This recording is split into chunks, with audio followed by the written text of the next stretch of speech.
manhã, de pregação.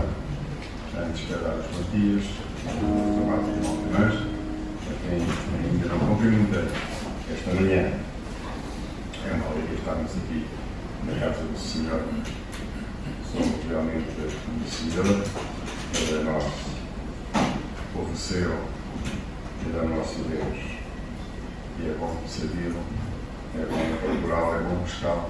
E nós estamos aqui realmente na sua presença, pois Ele disse que estaria presente no meio de dois ou três, desde que esses dois ou três estivessem reunidos no seu nome.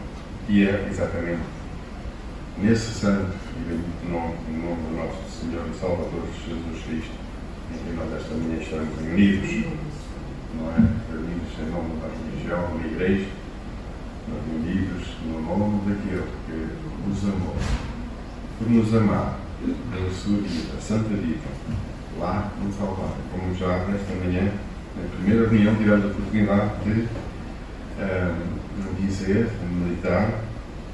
Ele deu, repito, ali a sua vida, por amor de nós, miseráveis pecadores, para nos ganhar uma eterna, completa e verdadeira salvação, a qual nós nunca poderíamos obter pelos nossos próprios meios.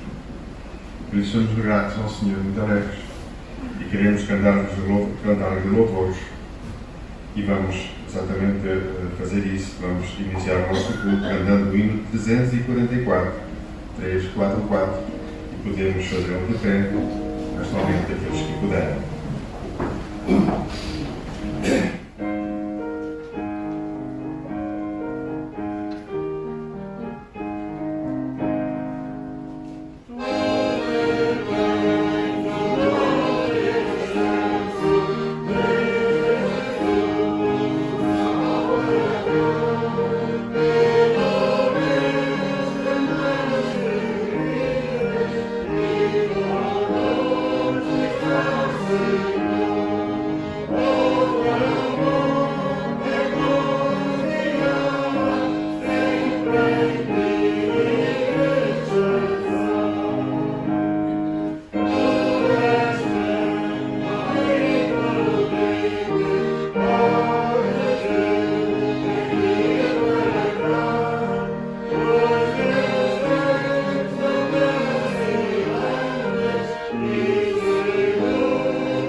Amor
sabemos, isso sabemos, de certeza, todos sabemos, que Ele é muito grande, o amor de Deus, o ponto de nos dar o seu Filho a este mundo, enviar este Filho a este mundo para nos vir salvar, nos tirar de todo o carne que jazíamos de pecado, morte e escuridão de trevas.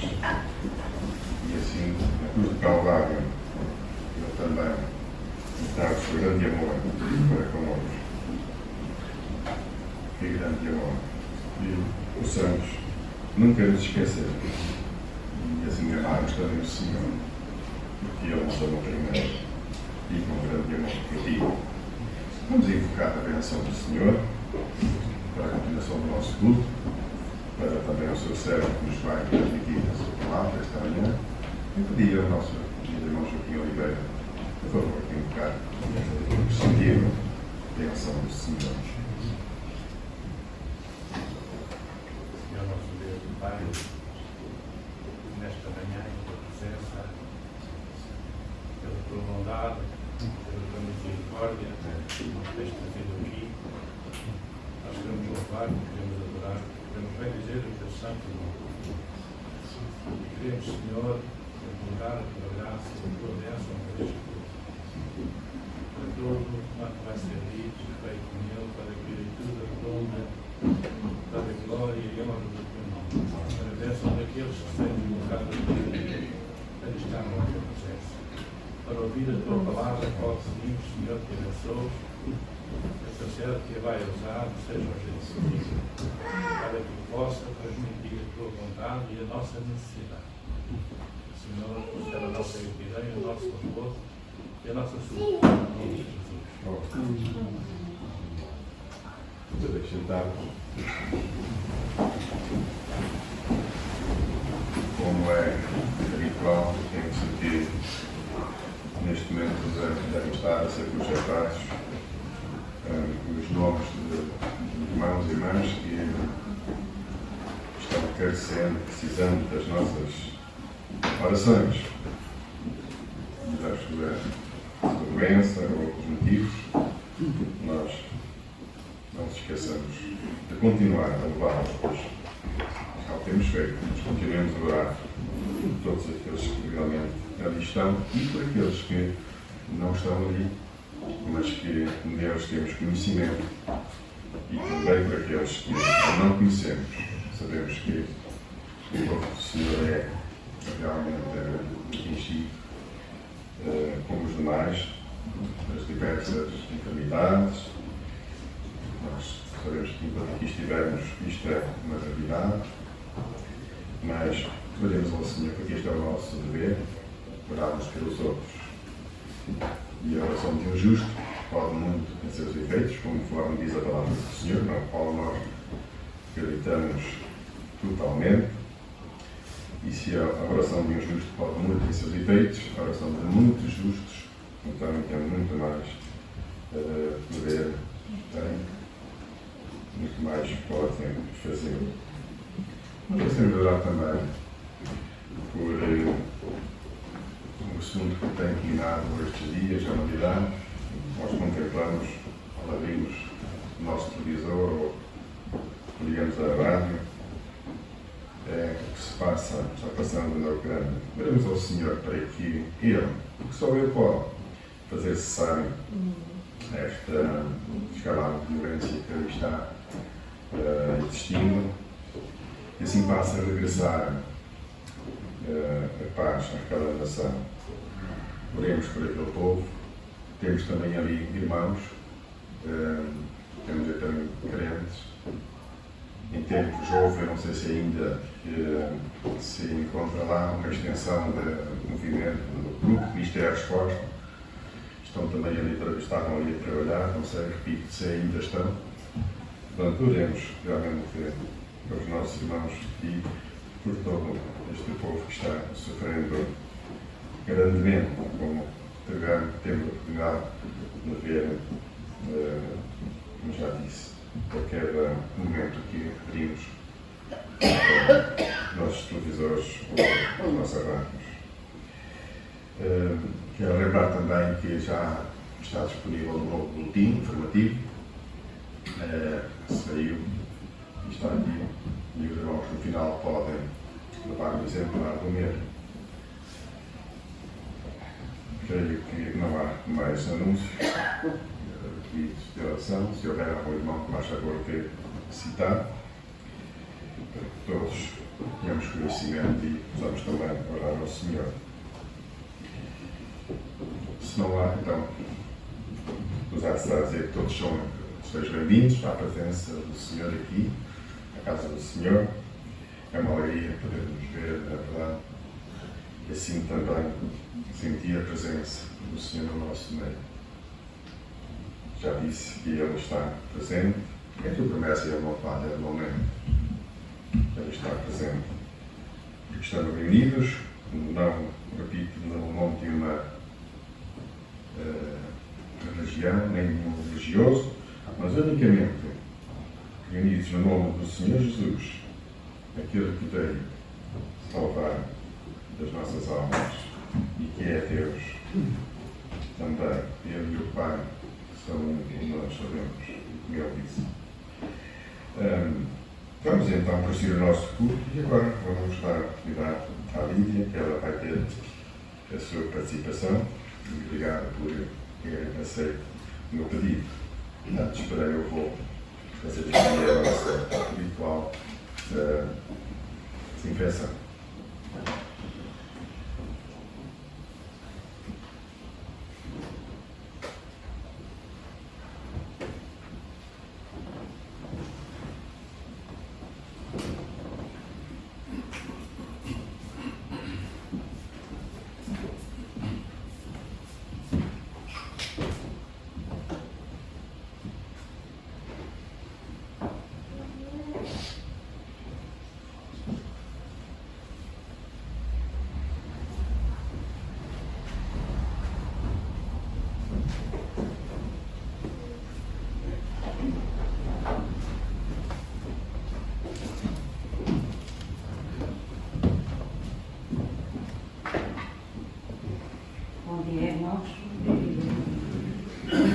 Queria partilhar com os irmãos o pensamento que o Senhor colocou no meu coração. Queria que um irmão, se faz favor, lesse em Êxodo, capítulo 15, versículo 2. Se faz favor.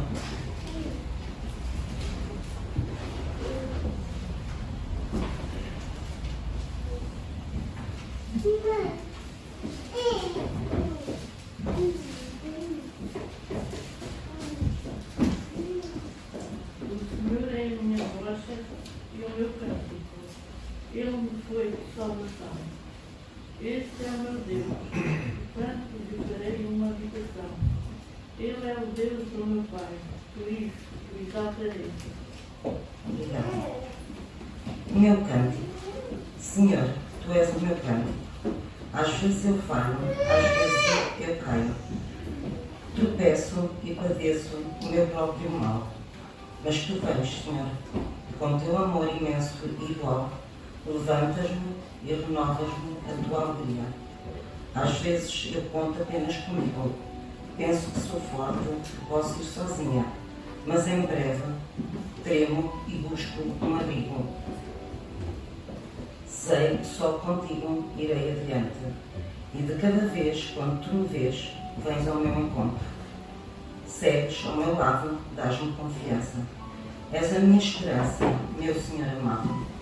Às vezes recordo quanto mal já fiz, e às vezes que quis fazer bem e não soube, mas a Ti nunca ouço dizer que falhei. Que caí ou que errei vezes sem limite. Ouço a Tua voz mansa e delicada, como a brisa doce de uma madrugada. Num sussurrar celestial de promessas eternas. Senhor, Tu és o meu cântico, Tu serás o meu cântico. Que o nosso coração, agradecido, lhe entoe melodias singulares de gratidão pessoal e profunda, porque estamos eternamente perdoados, eternamente salvos, eternamente destinados à glória. Amém.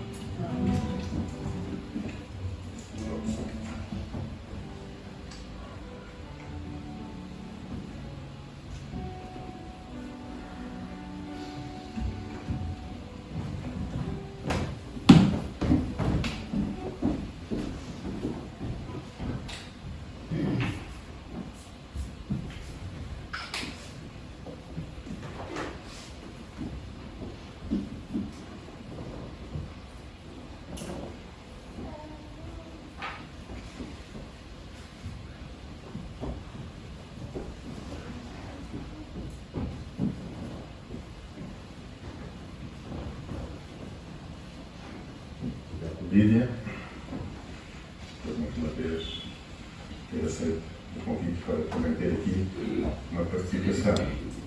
Como meditarmos, é bom considerarmos o que éramos, o que somos, o que fomos e o que somos agora. E salvos, redimidos, temos motivo a esperança, uma gloriosa esperança de irmos gozar com o Senhor de eternidade. E sabemos que Ele está connosco todos os dias até a consumação dos séculos. Vamos então prosseguir o nosso culto e agora todos nós cantando também o hino 466 de pé, os que puderem, e para levantarmos também a oferta para a obra do Senhor, para cantarmos este hino 467.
precisa.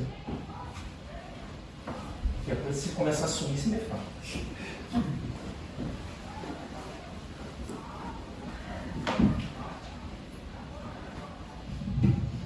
Agora sim, agora eu vou pegar isso aqui, fica mais fácil aqui. Bom dia, igreja. Bom dia. Que a graça e a paz do nosso Senhor e Salvador Jesus Cristo esteja com todos nós hoje e sempre. É bom estar de volta, é bom poder falar de coisas novas, é bom dar continuidade ao que falamos há 2 semanas atrás. E é bom falar de coisas novas quando nós vemos que algumas coisas que acontecem no mundo, que nós pensávamos que haviam desaparecido, retornam, né? Mas o Senhor é maior e Ele nos advertiu de que essas coisas aconteceriam e precederiam a vinda dEle. Então a função da igreja é orar, como o João até disse anteriormente, pedir ao Senhor que abrevie esse tempo e que faça de acordo com a vontade dEle. Mas vamos para a palavra dEle, que é o que viemos fazer aqui hoje. Vou falar de coisas novas, Atos capítulo 2, versículos 1 a 4. Talvez um dos textos mais conhecidos da Escritura. Mas antes disso, meus irmãos, vou relembrar o que nós falamos anteriormente.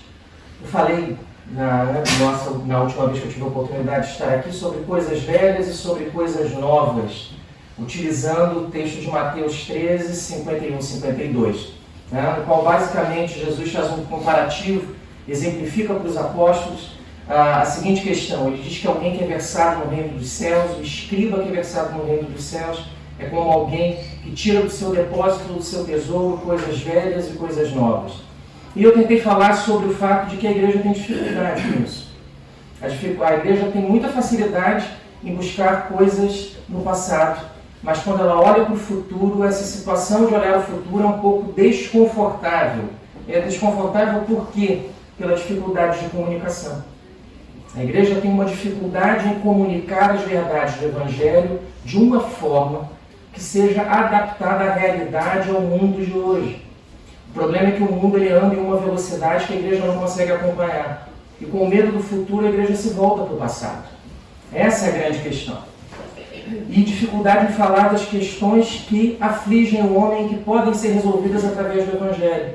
Como a igreja se omite. Outras instituições, outras ciências, outros métodos buscam resolver um problema que só pode ser resolvido através de Deus. Parece que nós falamos outra língua. Parece que o mundo fala uma língua e a igreja fala outra.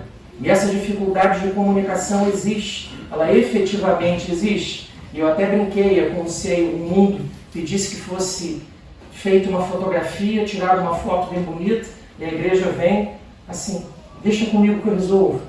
Eu tenho como resolver o problema.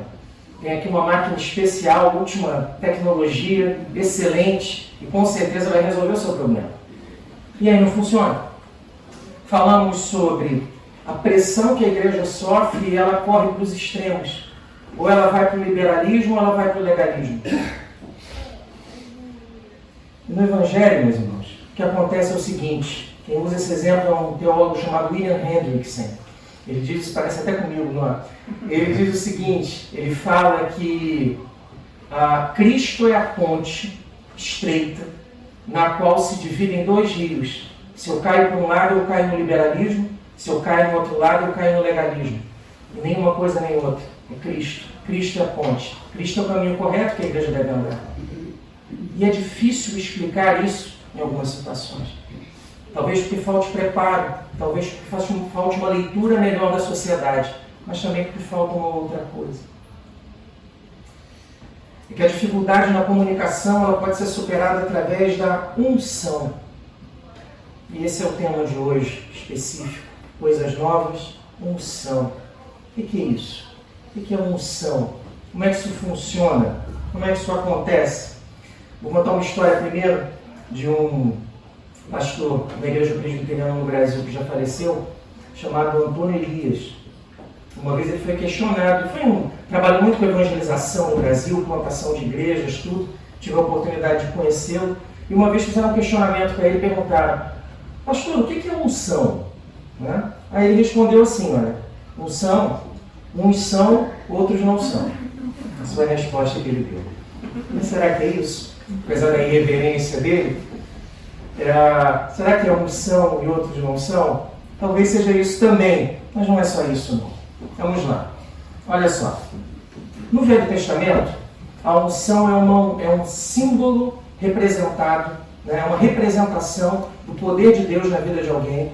E essa representação se dava através do derramamento do óleo. Era o óleo que ungia. E a partir do momento que a unção acontecia, ou um rei, ou um profeta, um sacerdote, alguém era designado por Deus para uma tarefa ou para um ministério. Ele era capacitado por Deus para o serviço. Essa é a unção no Velho Testamento. Simbolizada através do derramamento do óleo.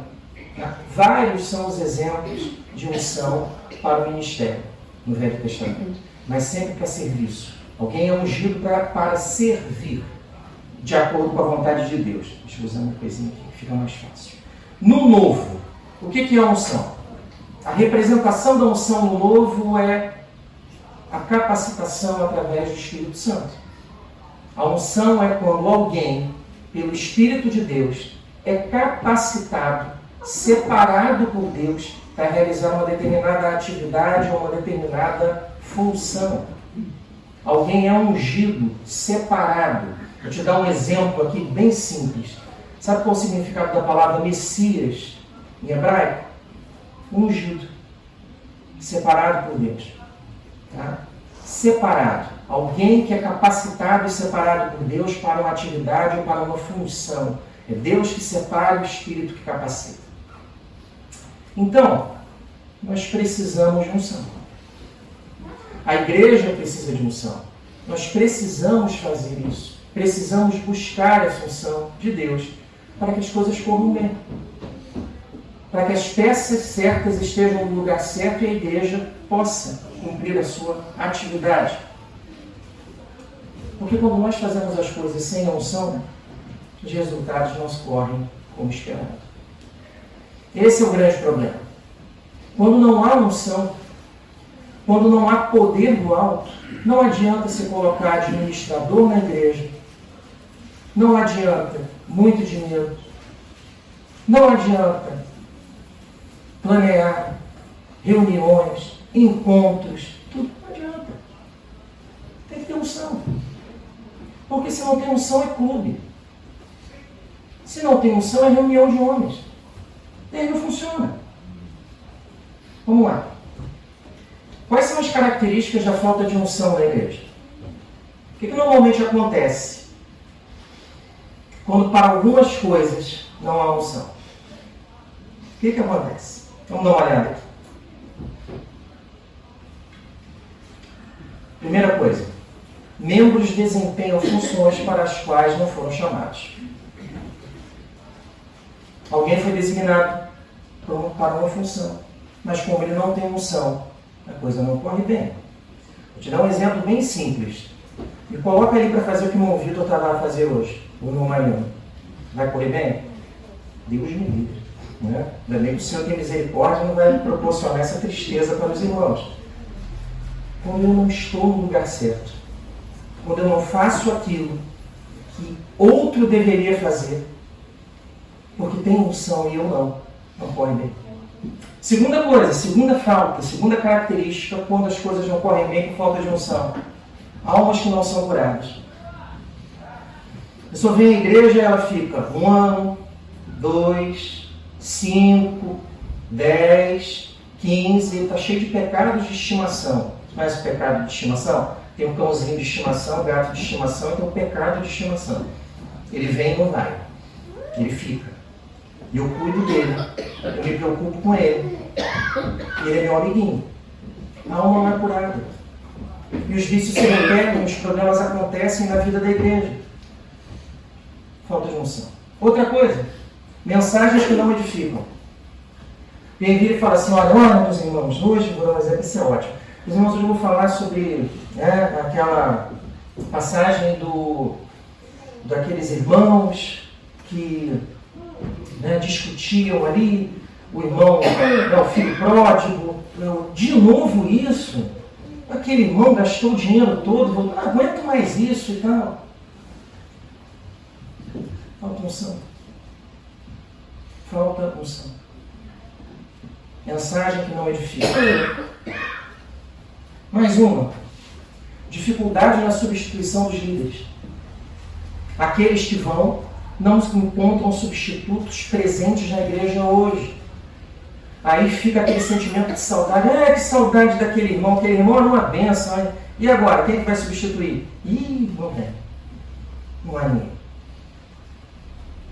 A ausência não há, é como se fosse uma corrida, né? Aquele desporto que corre ali nos Jogos Olímpicos e tem que fazer aquela passagem do bastão.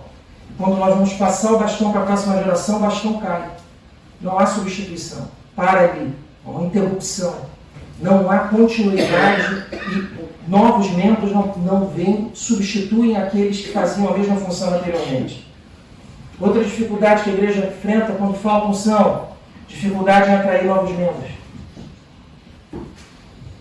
Vira o clube gospel fechado. Fecha a igreja, tá? Não vê mais ninguém. Só nós. Outra, famosa igreja que encolhe. A igreja vai, encolhendo. Bem por falta de unção. E o famoso sono espiritual. Sabe o que é o sono espiritual? Não é aquele que você sente quando começa a falar, não, é daquele desejo incontrolável de fechar os olhinhos. Não é esse não. É outra coisa. Sono espiritual é isso aqui, na prática. E é assim mesmo, né? O mundo está perdido. E aí nós começamos a inventar as desculpas para justificar o sono espiritual. Quais são as desculpas mais utilizadas? Primeiro, o mundo mudou para pior. Ninguém quer saber de Jesus, não. Antes é que era bom. Hoje está difícil. Segunda desculpa, as pessoas não se interessam por Deus como no passado. Por isso que a igreja enfrenta problemas, que as pessoas não querem mais saber de Deus. E a terceira, não podemos fazer nada. Porque nós vivemos a era do pós-cristianismo. O cristianismo foi um movimento que passou. Hoje na Europa nós vivemos o pós-cristianismo, então as pessoas não querem mais saber de Deus. Então a função da igreja é cuidar dos que têm, até que os que têm se vão. Vamos lá. Como é que resolve isso? Nós precisamos de unção. A igreja precisa da unção de Deus, precisa do cuidado e da direção de Deus para que a realidade mude. Mas como é que eu busco isso? O que nós fazemos? Vamos lá para o monte, fazemos um retiro, um acampamento espiritual, clamamos, fazemos jejum. O que nós fazemos?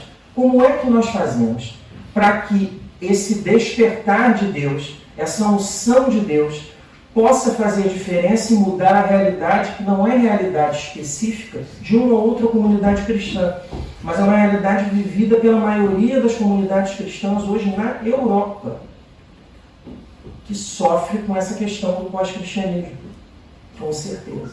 Não é uma realidade aqui da nossa cidade, da denominação dos irmãos, isso é uma realidade que atinge as igrejas cristãs fortemente, aquelas igrejas, principalmente no continente europeu. Como é que eu faço isso? Como é que eu busco a solução? Como é que, diante de um quadro que é problemático, Deus pode fazer diferente? Deixa eu te contar uma coisa antes.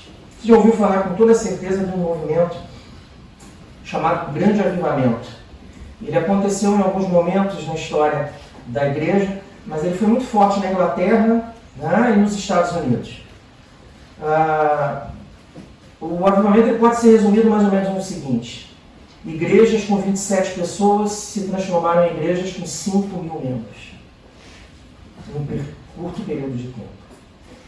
Líderes que eram completamente desacreditados, alguns eram inclusive, possuíam vícios severos com tabaco, com álcool, se converteram de verdade ou foram substituídos por outros que efetivamente eram cristãos. Num período em que não havia rede social e nem contato com o Evangelho tão fácil como nós temos hoje. Se Deus fez no passado, Ele pode fazer de novo. Sem dúvida nenhuma. Mas é necessária a unção. E como é que nós conseguimos isso? Como é que a igreja consegue essa unção?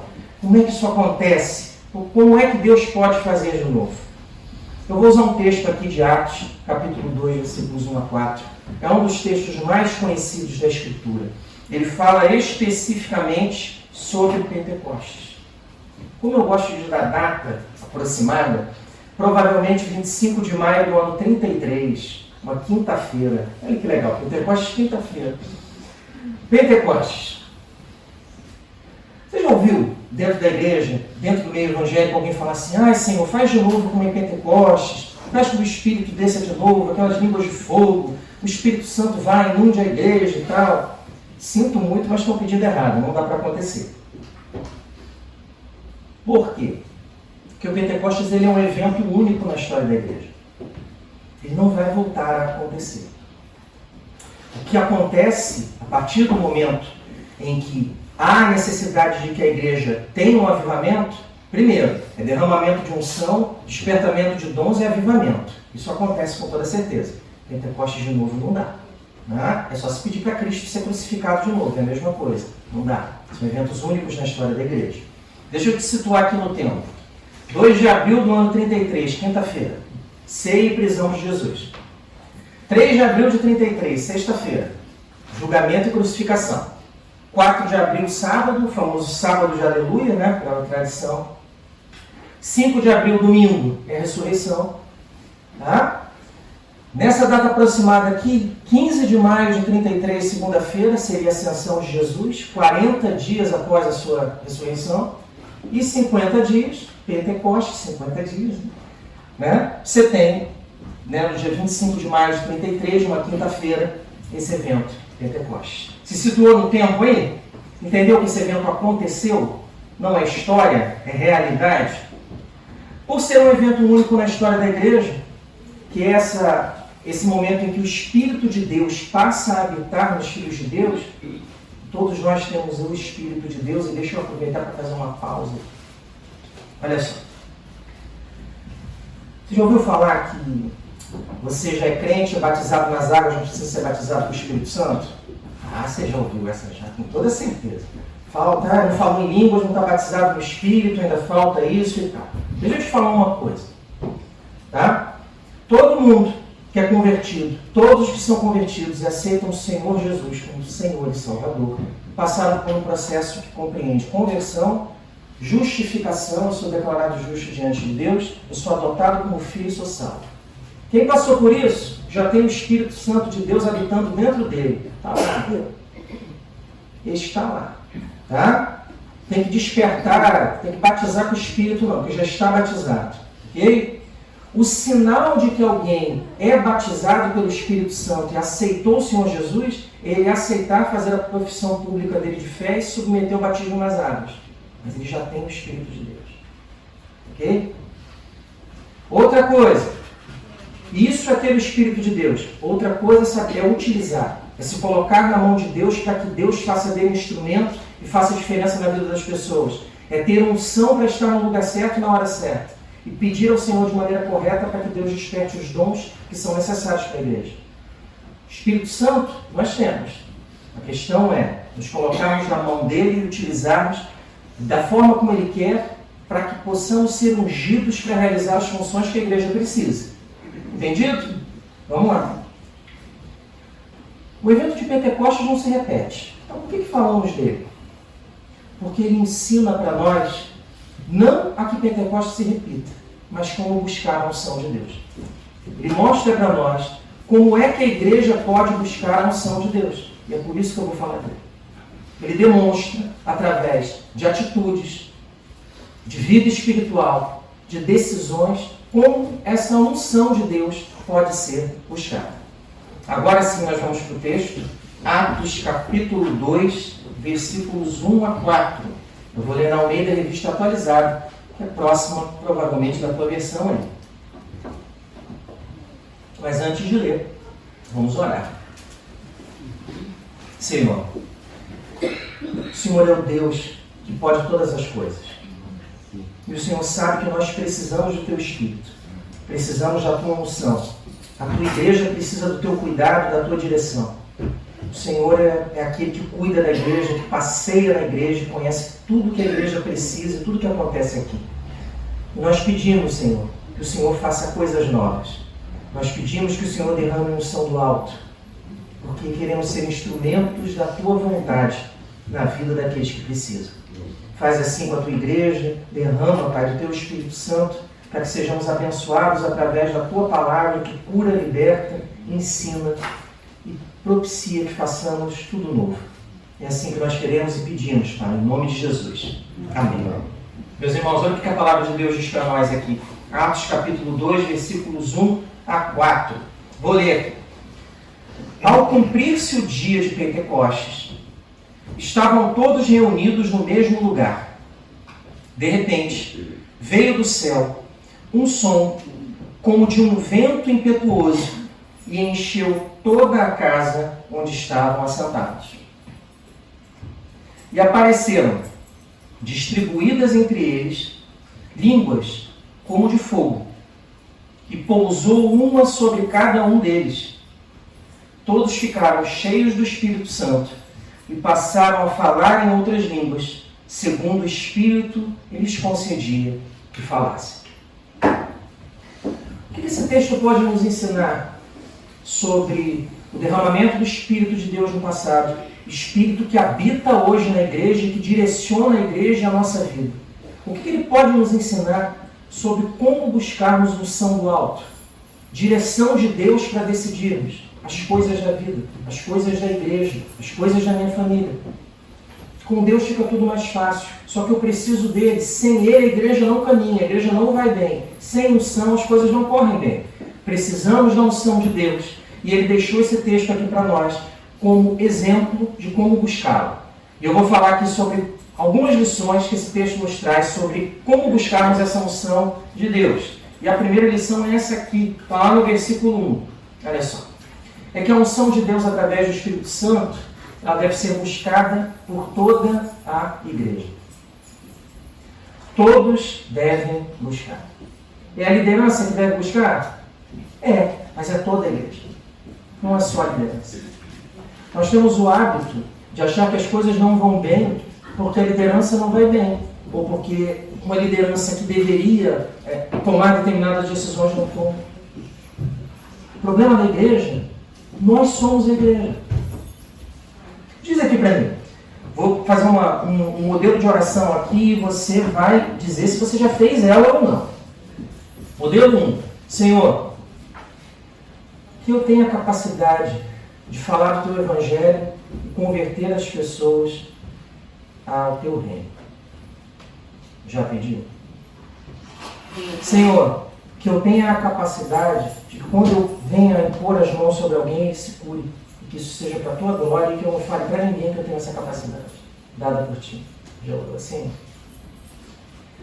Senhor, que eu tenha o dom do ensino para que eu possa falar das coisas de Deus de maneira clara. Senhor, me dá paciência para ouvir um bando de crentes chato, mas que eles são Teus filhos e eles precisam ser ouvidos. Já pediu?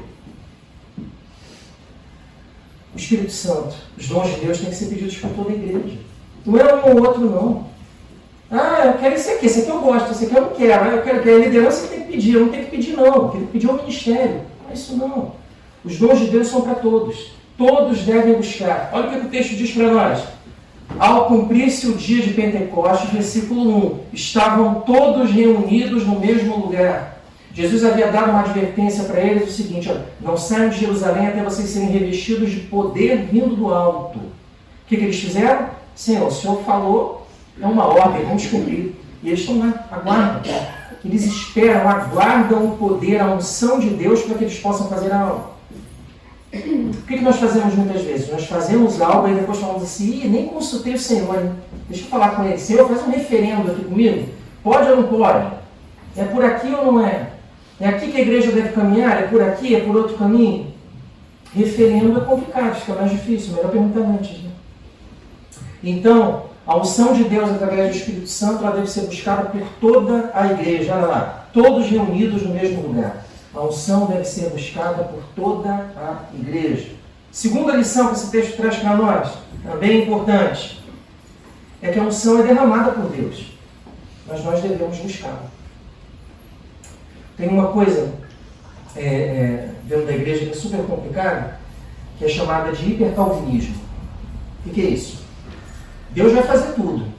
Deus já predestinou, Deus já salvou, Deus derrama o Espírito, Deus derrama unção, Deus cuida da igreja, Deus cuida dos mínimos detalhes, não cai uma folha da árvore sem a permissão dele. Ah, bom, se Deus faz tudo isso, então tá ótimo, vamos ficar aqui sentadinhos mesmo e deixa que Ele cuide de tudo. Temos missão a fazer, temos coisas a fazer. É missão da igreja cooperar com as coisas de Deus de maneira ativa. A igreja não é espectadora da história. Ela não fica, observa a história e fica assim, Senhor, vamos ver o teu agir aqui na história. A igreja colabora com Deus. Colabora. Nós devemos buscar a unção de Deus para que ela venha. E deixa eu te contar uma outra coisa. Tem coisas na nossa vida, na vida da igreja, que não vão acontecer se nós não orarmos, não, gente. Tá? Tem coisas que vão acontecer que é você ora e que não. Vai acontecer na sua vida, né? Mas tem coisas que só vão acontecer se nós buscarmos e orarmos. Se ficar sentadão, não vai funcionar. Tem coisas que se movem através da oração. Que Deus determinou assim. A igreja precisa buscar. Olha lá. Versículo 2. De repente, veio de onde a unção? O Espírito. Veio do céu. Não veio de homem nenhum, não veio de ato nenhum, veio do céu. Um som como de um vento impetuoso e encheu toda a casa onde estavam assentados. Mas o que acontece? Eles buscaram, eles ouviram, eles aguardaram a unção, eles buscaram o poder de Deus que viria do alto. E é essa atitude que nós temos que ter. Esperar, ouvir Deus. Falar assim, Senhor, eu quero fazer determinada coisa. É da tua vontade? O Senhor vai à frente. Lembra do Moisés no deserto com o povo? Que Moisés vira para Deus e fala assim, Senhor, se o Senhor não for conosco, eu nem saio daqui. Se o Senhor não for, não adianta. É isso que nós temos feito? Será que os caminhos que nós trilhamos, o Senhor está à frente? É isso que nós temos que pensar. E pedir a Deus que nos oriente nesse sentido. Terceira lição que esse texto traz para nós sobre como buscar essa unção no alto. É que essa unção ela não é destinada para alguns. Ela é destinada a toda a igreja. Ela não é para alguns. Ela é para toda a igreja. Há uma dúvida aqui, tá, meus irmãos, se quando esse fenômeno do Pentecostes acontece, no capítulo 1, há uma certa divergência. Primeiro se fala que o grupo que estava reunido eram os apóstolos, as mulheres, a mãe de Jesus e seus irmãos. E há uma divergência se esse número de 20 pessoas, 22 pessoas, chegaria a 25. Ok? Um pouco mais abaixo, fala que no cenáculo se reuniam 120 pessoas. Quem recebeu esse Espírito Santo inicialmente? Os 120 ou os 20 e alguns?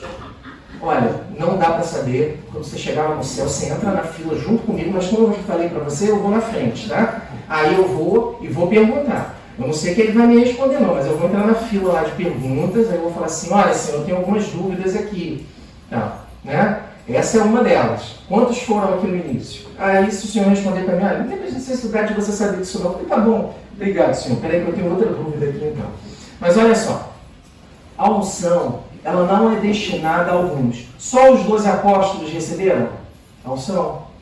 O Espírito Santo? Não. Todos os que estavam no cenário. Todos os que buscaram. Toda a igreja. A unção é para todos. A unção não é para um só. Todos nós somos sacerdotes de Deus. Todos nós temos a missão de levar o Evangelho, de evangelizar com a nossa vida. Só que nós criamos uma estrutura dentro do cristianismo de que o cristianismo tem que ser hierarquizado. O cristianismo não é hierarquia. O que existe no cristianismo, isso é verdade, é divisão de funções. Isso efetivamente existe. Tá? Isso não precisa ser assustador, não. Tá? Alguns exercem liderança. Exercem. Agora, isso não é antibíblico, isso não é absurdo. Agora, a unção é para todos. Não é para um grupo só. Não é para 3 ou 4. Não é só para o líder, para a liderança, para os principais, para o ministério. A unção é para todos. E todos devem buscar. E quando a igreja não faz isso, a igreja sofre. Tem problemas. Olha só. Versículo 3. E apareceram distribuídas entre eles. Dividiu para todo mundo. Línguas como de fogo. E pousou uma sobre cada um deles. Fala aqui que foi só sobre os 12? Não. Todos. Todos os que estavam lá. A unção de Deus é para todos. A unção de Deus é para toda a igreja. Todo mundo. E a quarta e última lição. Deixa eu te falar uma coisa. Lembra sobre o que eu falei da última vez que eu estive aqui e eu revi agora? Eu falei da dificuldade de comunicação da igreja. E eu brinquei e falei que parece que nós falamos outra língua, não é isso? E aí eu falo daqui, quem está lá fora não entende, e essa divergência, essa dificuldade de comunicação. Vem comigo aqui na quarta lição. Sabe qual é? É que a unção do Espírito Santo, ela permite que qualquer barreira de comunicação ao Evangelho seja vencida. Quando a unção de Deus está presente, a barreira cai. Você nunca parou para pensar por que os apóstolos começaram a falar em línguas no versículo 4? Por que isso aconteceu? E a pessoa fala, não, é porque quem ora em línguas é que é crente, quem não ora em línguas não é crente e tal. Aí surge aquela bobagem que tem gente que fica até finge que fala em línguas só para não pegar mal, né? Porque todo mundo está falando em línguas, ele fala também. Pelo amor de Deus, né? Vamos lá. Olha como a barreira de comunicação cai. Parece que se falava uma língua diferente do Evangelho, falando aqui no nosso caso. O Evangelho é uma língua que quem está lá fora não compreende. Dá uma olhada aqui no texto comigo. Olha só. Versículo 4. Todos ficaram cheios do Espírito Santo, todos os que estavam no cenáculo, e passaram a falar em outras línguas, segundo o Espírito lhes concedia que falassem. Vou parar aqui. Para que o Espírito capacitou os apóstolos? Por qual razão para eles falarem em línguas? Já sei, Anderson. Para eles falarem assim, ó. Labachuras, decântaras, nébias, aí todo mundo fala assim, nossa, esses são crentes mesmo. Não é isso não. Tinha uma finalidade para aquele momento. Existia uma dificuldade de comunicar o Evangelho.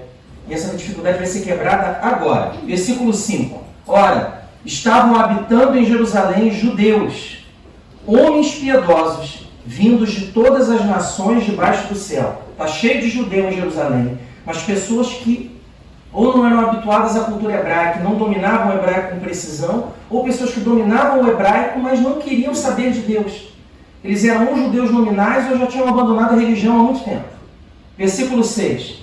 Quando, pois, até marquei aí, se fez ouvir aquela voz, que voz?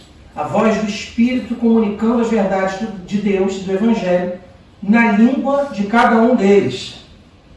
Afluiu a multidão, que se possuiu de perplexidade, porquanto cada um os ouvia falar na sua própria língua. A barreira da linguagem caiu, a barreira da dificuldade da comunicação foi embora pela unção e pela intervenção do Espírito Santo.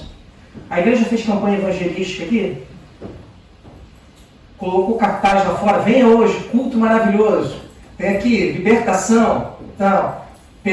Passou o carro de som gritando que ia acontecer uma coisa, divulgou no Facebook, no Instagram. Não. Foi a unção de Deus que trouxe as pessoas para a igreja. Continuando. Estavam, pois, atônitos e se admiravam, dizendo, vede, não são, porventura, galileus todos estes que aí estão falando? Como é que esses caras conseguem falar na minha língua? Eles são da Galileia. E como os ouvimos falar, cada um em nossa própria língua materna? Somos partos, medos, elamitas e os naturais da Mesopotâmia, Judéia, Capadócia, Ponto e Ásia, da Frígia, da Panfília, do Egito e das regiões da Líbia, nas imediações de Cirene e romanos que aqui residem. Era gente de todos os lugares. E a barreira de comunicação foi vencida. A dificuldade de comunicar o Evangelho desapareceu pela unção do Espírito. Tanto judeus como prosélitos, cretenses e arábios, como os ouvimos falar em nossas próprias línguas as grandezas de Deus, todos atônitos e perplexos, interpelavam uns aos outros. O que quer isto dizer? Quando a unção de Deus aparece, a barreira e a dificuldade de comunicação vai embora. Quando a unção de Deus aparece, as pessoas entram na igreja sem que nada seja feito. Só o Espírito. Só que para que isso aconteça, eu vou falar um dia sobre esse texto na sequência. Depois, se você tiver com curiosidade, faz uma coisa. Dá uma olhada em quantas pessoas foram batizadas nesse dia aqui.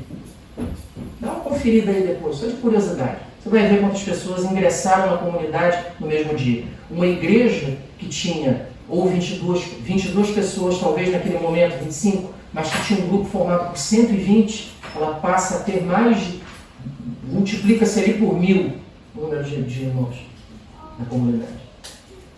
Quando a unção de Deus aparece, as coisas ficam diferentes. Quando a unção de Deus está presente, Deus faz com que a igreja mude. Mas qual é a necessidade? O que nós precisamos fazer então, meus irmãos? Eu vou fazer aquela conclusão para relembrar o que nós vimos.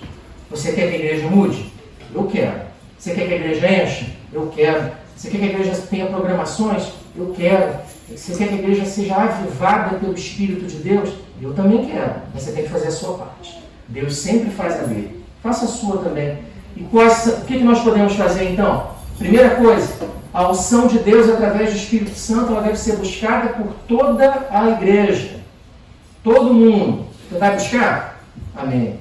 Busca aí. É sério. Tem que buscar. Todos nós devemos buscar isso. Segunda coisa, a unção ela é derramada por Deus, mas nós devemos buscar. Quem concede é Deus. Mas a nossa função é buscar, é pedir, é clamar para que Ele derrame essa unção. Terceira coisa, a unção ela não é destinada apenas a alguns, mas ela é para toda a igreja. Todos podem partilhar das bênçãos de Deus, da cura de Deus, do poder de Deus, da vontade de Deus e dos planos de Deus. Esse é o desejo do Senhor para a vida da igreja. E quarta coisa, a unção do Espírito Santo ela capacita a igreja a vencer qualquer barreira, qualquer dificuldade na comunicação do Evangelho. Deus capacita. Talvez essa seja a grande dificuldade da igreja hoje. Dificuldade em comunicar o Evangelho. Seja por timidez, por dificuldade de abordagem, por dificuldade de evangelização, pelo fato das pessoas serem mais fechadas hoje, não quererem relacionamentos profundos e não quererem saber de Deus. Tudo isso é verdade, nós sabemos. Mas a igreja não parou no passado e ela não vai parar nunca. E a nossa função é pedirmos a Deus para que Ele derrame a unção, para que nós possamos entender o que a igreja pode fazer para que as coisas mudem. Que Deus abençoe, meus irmãos, cuide de nós e que aplique essa palavra no nosso coração de verdade, para que as coisas possam ser diferentes e para que Deus possa se fazer presente de uma maneira especial aqui e nós nos transformemos em uma comunidade que faça diferença na nossa cidade. Que Deus nos abençoe, meus irmãos. É muito bom estar aqui falando das coisas de Deus.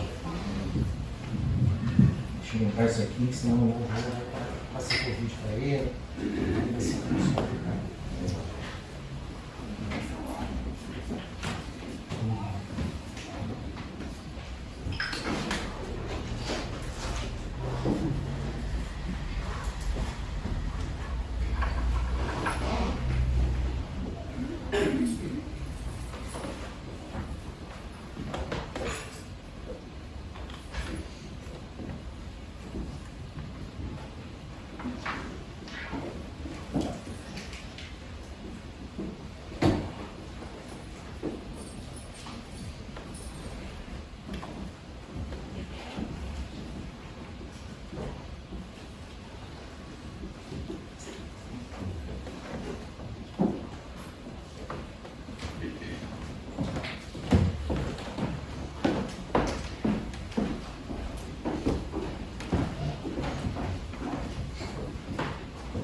Estamos graças ao Senhor estes momentos são maravilhosos que temos passado esta manhã e obrigado também para termos ouvido da parte do Senhor por meio da nossa querida irmã Modesta.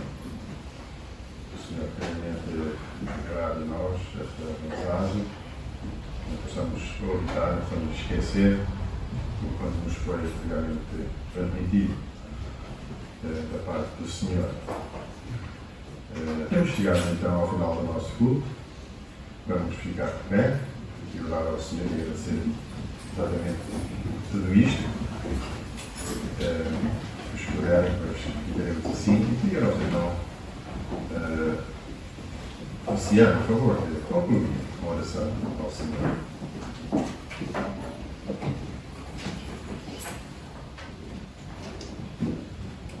Pai amado y Dios de gloria, te damos gracias, louvamos tu nome pela inovação do Novo Testamento, Senhor.